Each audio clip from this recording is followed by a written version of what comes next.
Hello friends, मैं केशव भारद्वाज। आप देख रहे हैं मैथमेटिकल क्लासेस। दोस्तों, आज के इस वीडियो में हम लोग क्लास 8 की मैथमेटिक्स के फर्स्ट चैप्टर रेशनल नंबर के इंट्रोडक्शन को कंटिन्यू करेंगे।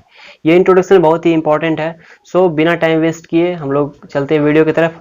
और अगर आप लोग मेरे इस चैनल पर नए हैं तो प्लीज़ इस चैनल को सब्सक्राइब करें और साथ ही बेल आइकन को भी प्रेस करें ताकि इसी तरह की लेटेस्ट वीडियोस आप तक पहुँचती रहे। तो चलिए देखते हैं फिर वीडियो को।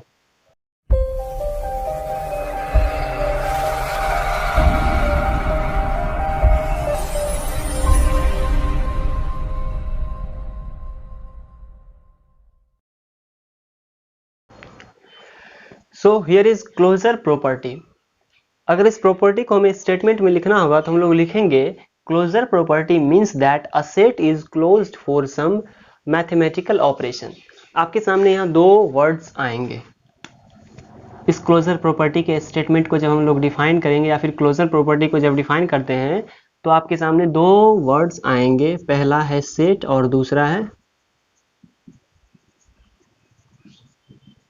Mathematical operation. Okay, mathematical operation से आप लोग पहले से इंट्रोड्यूस्ड होंगे। Addition, subtraction, multiplication and division, यही 4 मैथमेटिकल ऑपरेशंस हैं। ना हम लोग सेट को समझते हैं। सेट क्या है? Set is nothing, it is a collection of particular objects और नंबर। ओके, तो मैंने पिछले वीडियोस में आपको बताया था कि हम लोग जैसे किसी नंबर को डिफाइन करते थे, जैसे नेचुरल नंबर को डिफाइन करते थे, हम लोग एक बॉक्स बना लेते थे, उसमें नंबर्स को हम लोग डाल देते थे 1 2 3 4 5 6। तो इस बॉक्स में सिर्फ और सिर्फ नेचुरल नंबर्स होते थे। तो सिंपली हम इस बॉक्स को सेट बोल सकते हैं। ओके, क्या बोलेंगे? Set of natural numbers. तो यही सेट की कॉन्सेप्ट है।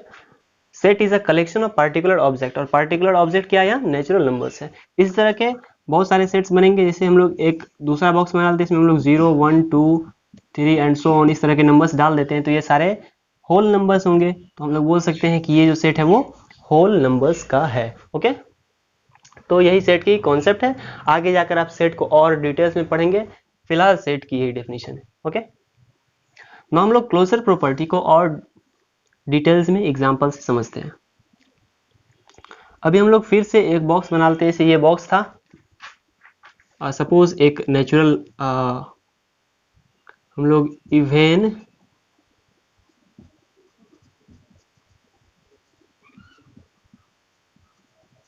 नेचुरल नंबर्स की एक सेट बना लेते हैं, यानी कि बॉक्स बना लेते हैं। तो सबसे पहले हमें इवन नेचुरल नंबर्स को समझना पड़ेगा कि इवन नेचुरल नंबर क्या है। इसमें दो वर्ड है, एक है इवन और दूसरा है नेचुरल नंबर्स। तो सबसे पहले हम लोग नेचुरल नंबर का एक बॉक्स बनाएंगे। जैसे कि एग्जांपल के लिए 1 2 3 4 5 6, ये क्या है? इवन नेचुरल नंबर का ये बॉक्स है। अब हम लोग इसमें से एक यहाँ एम्प्टी बॉक्स ले लेते हैं और इसमें से जितने सारे इवन नंबर है उसको इसमें पुट कर देते हैं। For example 2 4 6 8 and so on. इस तरह के नंबर हम लोगों ने इस बॉक्स से निकाल के इस एम्प्टी बॉक्स में डाल दिया। और इसके नेचर क्या है कि ये इवन है, और ये नेचुरल नंबर के बॉक्स हम लोग लिए हैं। तो ये जो बॉक्स बनेगा वो हमारा होगा इवन नेचुरल नंबर्स का बॉक्स, और इसको हम बोल सकते हैं this is the set of even natural numbers. Okay, अभी हम लोग इसमें से किसी दो नंबर को बाहर निकाल लेते हैं। मैंने 2 और 4 को निकाल लिया।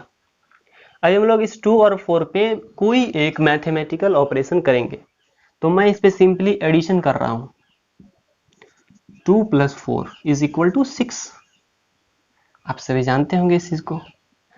तो मैंने 2 और 4 इस बॉक्स से बाहर निकाला और दोनों पे मैथमेटिकल ऑपरेशन यानी कि एडिशन किया। तो ये हमें कुछ ये दे रहा है, 6 दे रहा है। तो हम देख रहे हैं कि ये 6 भी इसी बॉक्स से बिलोंग करता है। This 6 is also belongs to this set even natural numbers. So here we can say that the set of even natural numbers is closed with mathematical operation addition, because the sum of any two of them is also the member of this set. Okay, अभी हम लोग rational number को जानेंगे। तो rational number को जानने से पहले हम लोग यहाँ देख लेते हैं कि हम लोग कॉन्स्टेंट्स ये जानते हैं। वेरिएबल्स ये भी जानते हैं, इंटीजर्स को भी जानते हैं, and constant, variable, integer and fractions, ये सारी चीजें हम लोग पढ़ चुके हैं। तो here we write let P and Q be two variables. मैंने दो वेरिएबल्स ले लिया, एक P और दूसरा Q। अभी हम लोग इस P एंड Q को where P as a numerator and Q as a denominator में एक इस दोनों को फ्रैक्शंस में लिखेंगे, P अपॉन Q। अब ये लिखने के बाद P और Q को हम लोग जब फ्रैक्शन में लिख लेंगे तो हम लोग अब रेशनल नंबर को डिफाइन करेंगे। All those numbers which can be written in the form P by Q, where जहाँ P and Q are integers and Q is not equal to 0। तो ऐसे सभी नंबर्स को जिनको हम लोग P बाई Q के फॉर्म में लिख सकते हैं और जहाँ पे P और Q इंटीजर्स होंगे और Q जो है वो 0 के बराबर नहीं होगा, ऐसे सभी नंबर को हम लोग रेशनल नंबर बोलते हैं या बोलेंगे। ये हम लोगों ने पिछले क्लासेस में पढ़ा है। ओके, इसके एग्जांपल्स देख लेते हैं हम लोग। 1/5, 2/5, ये इसके एग्जांपल हैं। नेगेटिव में भी इसका आंसर एग्जांपल्स होते हैं। -2/5, -1 ये भी एक रेशनल नंबर है, 0 भी एक रेशनल नंबर है। अभी हम लोग इस रेशनल नंबर पे क्लोजर प्रॉपर्टी को चेक करते हैं। तो यहाँ से हम लोग दो रेशनल नंबर को चूज कर लेते हैं, 1/5 और दूसरा 2/5। अभी हम लोग एडिशन करके चेक करके देख चुके हैं, अभी हम लोग यहाँ पे सब्ट्रैक्शन करके देखते हैं। तो 1/5 - 2/5 इज इक्वल टू -1/5। ओके, तो 1/5 is a rational number, 2/5 is a rational number. इस दोनों को जब हम लोग सब्ट्रैक्ट करते हैं तो ये हमें -1/5 देता है, ये भी एक रेशनल नंबर है। तो हम लोग देख रहे हैं जब टू रेशनल नंबर को सब्ट्रैक्ट कर रहे हैं तो ये भी रिजल्ट हमें रेशनल नंबर ही मिल रहा है। इसका मतलब closure property is applicable on rational number with subtraction. Okay, so इस तरह से हम लोग एडिशन, सब्ट्रैक्शन, मल्टीप्लिकेशन और डिवीजन को चेकआउट कर सकते हैं कि कहाँ क्लोजर प्रॉपर्टी एप्लीकेबल है और कहाँ नहीं है। Okay, now the next property is commutative property, या फिर इसे हम लोग कम्यूटेटिविटी भी बोलते हैं। कम्यूटेटिव प्रॉपर्टी का मतलब होता है changing the orders of numbers. Changing the orders of numbers. Order क्या होता है? जैसे एग्जांपल के लिए मैंने यहाँ पे दो नंबर को लिया, ए एंड बी। अभी ए का पोजीशन क्या है? फर्स्ट है, और बी का पोजीशन सेकंड है।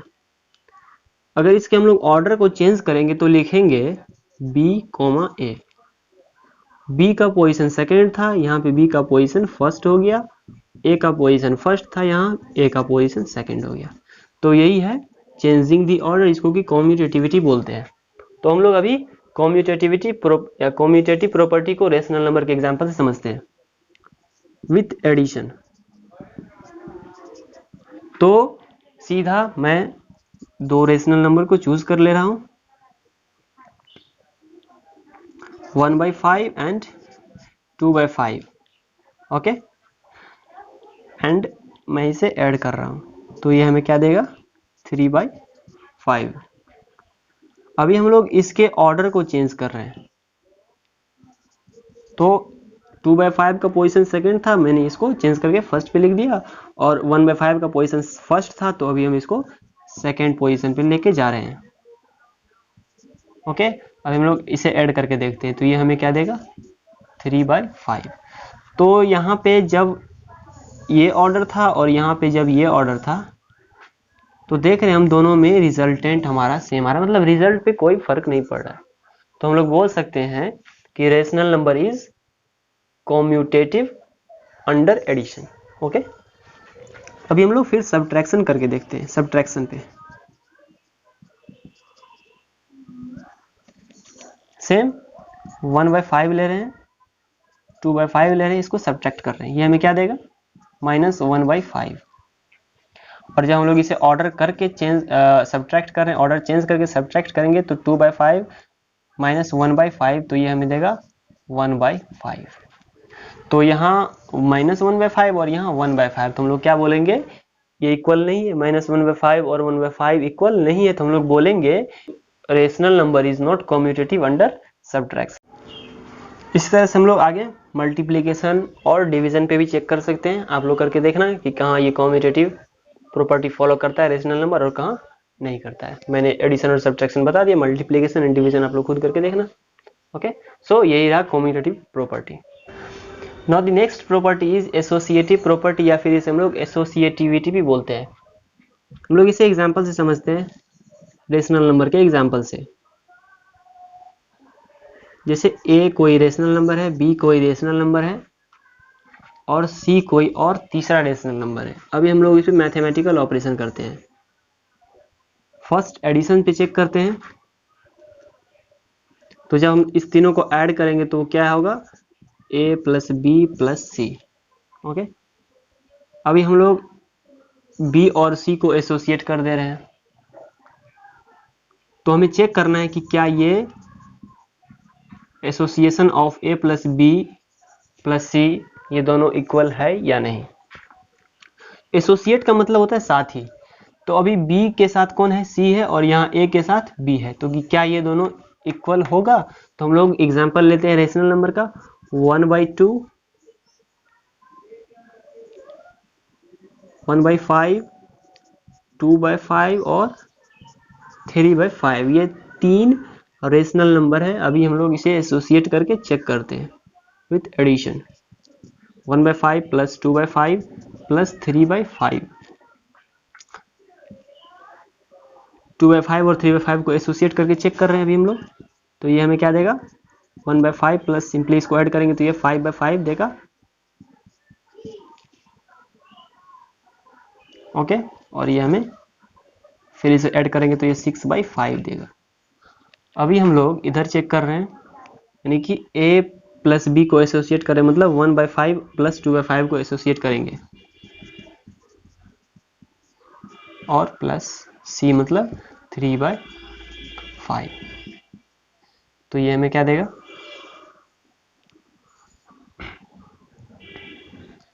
1 + 2 3/5 plus 3/5 is equal to 6/5।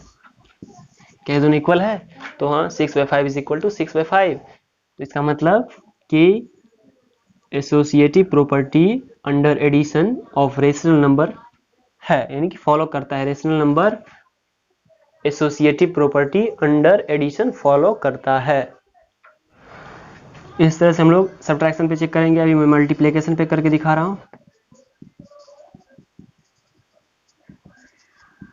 Multiplication पे एसोसिएटिव प्रॉपर्टी चेक कर रहा हूँ रेशनल नंबर का। सेम एग्जांपल ले रहा हूँ मैं, 1/5 मल्टीप्लाई 2/5 मल्टीप्लाई 3/5 और 2/5 मल्टीप्लाई 3/5 को एसोसिएट कर दिया। तो इसे सॉल्व कर लेते हैं, 1/5 मल्टीप्लाई 2 3 या 6, 5 मल्टीप्लाई 5 25, दिस गिव्स 6/125। ओके, सो ये अभी 1/5 मल्टीप्लाई 2/5 को एसोसिएट करके चेक कर रहे हैं। इसे जब मल्टीप्लाई करेंगे ये होगा 2/25 मल्टीप्लाई 3/5, ये हो जाएगा 6/125। तो associative property is also applicable on multiplication of rational number. इस तरह से हम लोग इसे बता सकते हैं। इस तरह से आप लोग डिवीजन पे भी चेक करना। तो यही था एसोसिएटिव प्रॉपर्टी या फिर associativity. Okay, now the next topic is role of one.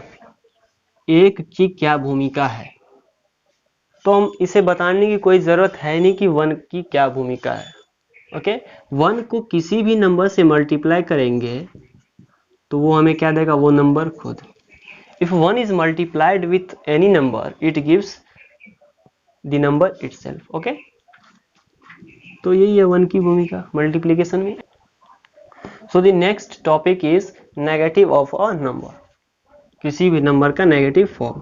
तो किसी भी नंबर को माइनस साइन से मल्टीप्लाई करना ही नेगेटिव ऑफ दैट नंबर कहलाता है. इस एग्जाम्पल के लिए मैं यहाँ -2 लिख रहा हूं. इसको अगर हम लोग माइनस साइन से मल्टीप्लाई कर दे तो ये हमें क्या देगा 2, पॉजिटिव 2. तो किसी भी नंबर में माइनस साइन से मल्टीप्लाई करना ही नेगेटिव ऑफ दैट नंबर कहलाता है. नेगेटिव ऑफ नंबर को हम लोग एडिटिव इनवर्स भी बोलते हैं. Additive inverse. एग्जाम्पल के लिए 1/2 का एडिटिव इनवर्स या फिर नेगेटिव ऑफ नंबर यानी कि नेगेटिव ऑफ 1/2 क्या होगा -1/2. माइनस साइन से मल्टीप्लाई कर दी तो 1/2 का -1/2. एक बात यहाँ पे नोट करने वाली है कि द सम ऑफ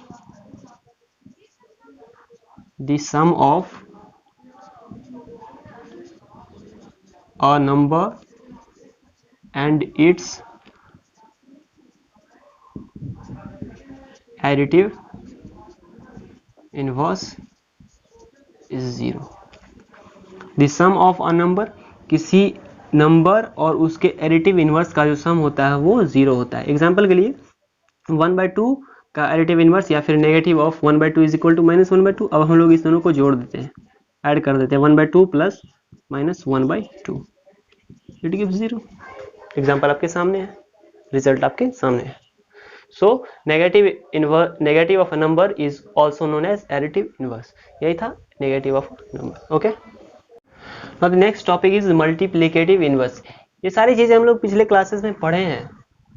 तो मल्टीप्लिकेटिव इनवर्स क्या मतलब है कि जैसे एग्जाम्पल के लिए मैं 1/2 ले रहा हूँ, इसका मल्टीप्लिकेटिव इनवर्स होगा तो लिखना होगा तो हम लोग कुछ नहीं करना है, इसके न्यूमरेटर को डिनोमिनेटर में लिख देंगे और डिनोमिनेटर को न्यूमरेटर में लिख देंगे. यहाँ 1 न्यूमरेटर है, 2 डिनोमिनेटर है. अगर इसके मल्टीप्लिकेटिव इनवर्स को हमें लिखना होगा तो हम लोग 2/1 लिखेंगे. Okay, so the multiplicative inverse of 1/2 is 2/1 और 2. Okay, 2/1 is equal to 2. तो यही है मल्टीप्लिकेटिव इनवर्स. मल्टीप्लिकेटिव इनवर्स को हम लोग रेसिप्रोकल कह के ही बोलते हैं. मल्टीप्लिकेटिव इनवर्स को हम लोग रेसिप्रोकल भी बोलते हैं. एक बात यहाँ नोट करने वाली है कि the multiplication of A number and it's reciprocal is 1. Okay, example के लिए यहाँ पे कोई एक रेशनल नंबर ले रहे हैं 1/2 और इसके हम लोग इसके रेसिप्रोकल से मल्टीप्लाई कर दे रहे हैं. तो इसके रेसिप्रोकल क्या हो जाएगा 2/1. जब मल्टीप्लाई करते तो 1 cancel, 2 cancel, it gives 1/1 which equals 1. So the multiplication of a number and its reciprocal is 1. या फिर the multiplication of a number and its reciprocal gives 1. So this is the multiplicative inverse and its application. Okay, now the next and the last topic before exercise 1.1 is distributivity of multiplication over addition for rational numbers. ये last topic है before exercise 1.1. इसे हम लोग समझते हैं, इसके application हमें exercise 1.1 में देखने को मिलेंगे. अगर ये हमें पता होगा तो हम लोग उस क्वेश्चंस को आसानी से सॉल्व कर सकते हैं. एग्जांपल के लिए मैं यहाँ लिख रहा हूँ 2/5. चलो मैं इससे पहले ABC, ये कोई 3 रेशनल नंबर ले लिया फिर कोई नंबर ले लिया. अभी हम लोग A multiply B plus C लिख रहे हैं.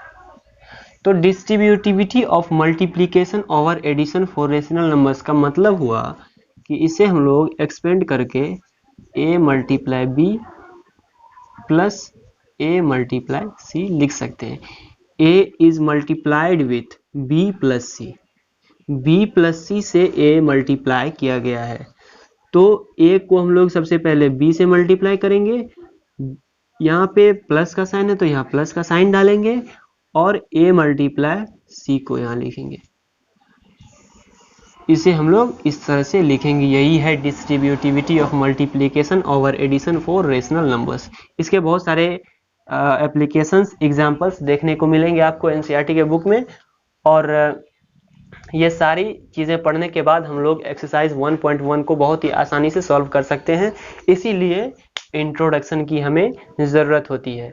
तो यहाँ ये लास्ट टॉपिक था। इसके साथ ही एक्सरसाइज 1.1 का टॉपिक्स बिफोर एक्सरसाइज 1.1 सारे टॉपिक्स खत्म हो जाते हैं और हम लोग इसके बाद हम लोग एक्सरसाइज को सॉल्व करेंगे। अब आप लोग एक्सरसाइज 1.1 से पहले बहुत सारे ट्राई दिस दिए गए हैं, बहुत सारे एग्जांपल्स दिए गए हैं और मैंने सारा कुछ बता ही दिया है, समझ ही गए होंगे। और उस सारे ट्राई दिस को, सारे एग्जांपल्स को खुद से समझ के बनाने का कोशिश करेंगे। वो सारे बन जाएं, फिर आप लोग खुद से ट्राई करेंगे कि एक्सरसाइज 1.1 को सॉल्व करें। हो जाए फिर भी ना हो फिर भी मेरे नेक्स्ट वीडियो यानी कि जो फर्स्ट एक्सरसाइज 1.1 के लिए वीडियो आएगी उसको आप लोग देख सकते हैं। बने फिर भी ना बने फिर भी, लेकिन मेरी आप लोगों से एक रिक्वेस्ट है कि आप लोग खुद से बनाने का पहले ट्राई करें, उसके बाद ये वीडियोस आप लोग देखें नेक्स्ट वीडियो। तो नेक्स्ट वीडियो जो आएगी वो हमारी होगी एक्सरसाइज 1.1 के लिए। तो तब तक के लिए बाय, धन्यवाद।